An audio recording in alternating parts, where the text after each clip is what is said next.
عزیز طلباء و طالبات، میں سید محفوظ عالم تمہارا ٹیچر آج میں تمہیں اختر الایمان کی آپ بیتی حسابات خرابے میں کے سوال و جوابات کرواؤں گا۔ ٹیکسٹ میں پہلے پڑھ چکا ہوں۔ ٹیکسٹ پڑھنے کے بعد کچھ سوالات ہیں، ان کے جواب بھی میں دوں گا۔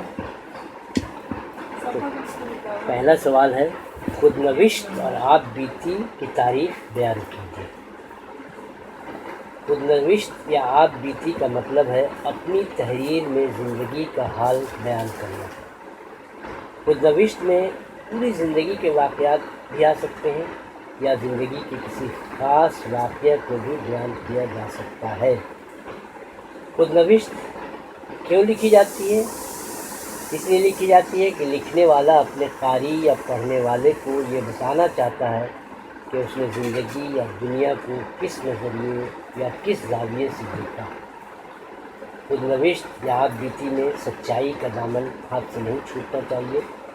دوسروں کے واقعات بھی مرچ مسالے لگا کر بیان نہ کیے جائیں، بلکہ اس میں سچائی ہو، ایمانداری ہو، جو دیکھی باتیں ہوں اسے ہی بیان کیا جائے،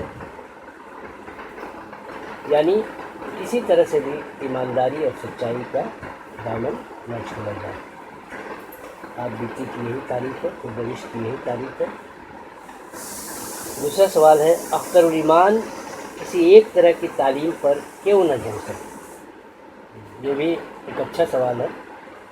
اختر الایمان کے والد جو ہیں پیشے کے اعتبار سے امام تھے، اسی مسجد میں امامت کر لیا اور اسی مسجد سے وابستہ مدرسے میں بچوں کو پڑھا لیا۔ اسی میں اختر الایمان کی بھی پڑھائی ہونے لگتی تھی۔ پڑھائی چلتی ہی رہتی تھی کہ محتمم سے یا کسی انتظام کار سے ان کا کوئی جھگڑا ہو گیا یا کوئی غلط فہمی ہو گئی تو انہوں نے اس مسجد کو چھوڑ دیا اور دوسری مسجد چلے گئے، وہاں مدرسہ قائم کر لیا، یا وہاں مدرسہ پہلے سے تھا پھر وہاں وہ پڑھنے لگے، یا پھر اگر مدرسہ وہاں نہیں ہو تو کسی سرکاری اسکول میں اختر الایمان کا نام لکھا دیا۔ اس طرح سے کیا ہوا کہ چونکہ وہ اس مسجد سے اس مسجد، اس مدرسے سے اس مدرسہ جاتے رہے آتے رہے، اور اسی طرح ان کا جو تعلیمی سلسلہ ہے، ان کا جو تعلیمی بندوبست ہے وہ ایک طرح کا نہیں ہو سکا۔ وہ نہ تو کسی سرکاری اسکول میں یکسوئی سے پڑھ سکے، نہ ہی کسی مدرسہ میں یکسوئی سے پڑھ سکے، یعنی خانہ بدوشانہ زندگی نے اختر الایمان کی تعلیم کو یکسوئی سے جمنے نہیں دیا، یعنی وہ یکسوئی سے تعلیم پر یہی وجہ ہے کہ جم نہیں سکے۔ والد کی خانہ بدوشانہ زندگی نے ان کی تعلیم کو بہت متاثر کیا۔ تیسرا سوال ہے، اپنے گاؤں رکڑی کی کیا کیا چیزیں اختر الایمان کو پسند تھیں؟ اختر الایمان نے اس آباد خرابے میں سارے گاؤں کا ذکر کیا ہے، اس گاؤں سے اس گاؤں، اس گاؤں سے اس گاؤں، تو پھر وہ ایک گاؤں رکڑی میں چلے گئے تھے ان کے والد، لیکن پھر وہاں بھی ان کی طبیعت نہیں لگ سکی یا کسی وجہ کر دوسرے گاؤں جانا نصیب ہوا، تو رکڑی جو گاؤں ہے اسے اختر الایمان کسی طرح بھی چھوڑنا نہیں چاہتے تھے، وہاں سے ہٹنا نہیں چاہتے تھے۔ اس کی وجہ صرف یہی ہے کہ رکڑی بہت خوبصورت گاؤں تھا، جگہ جگہ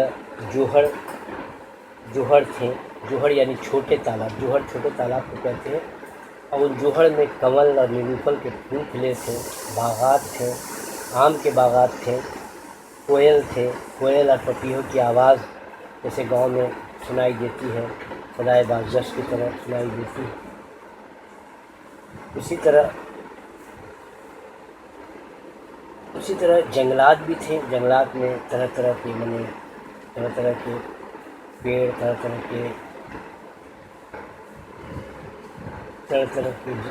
کے جانور بھی تھے، خاص کر کے ہرن دوڑتے نظر آتے تھے، اور یہاں کے مناظر انہیں بہت پسند تھے، اس لیے وہ رکڑی گاؤں کو چھوڑنا نہیں چاہتے، اور رکڑی گاؤں کی یہی چیزیں انہیں بہت پسند تھیں، یہاں کے مناظر بہت پسند تھے۔ اور چوتھا سوال ہے، مدرسہ میں رہنے والی بچی لالی کے ساتھ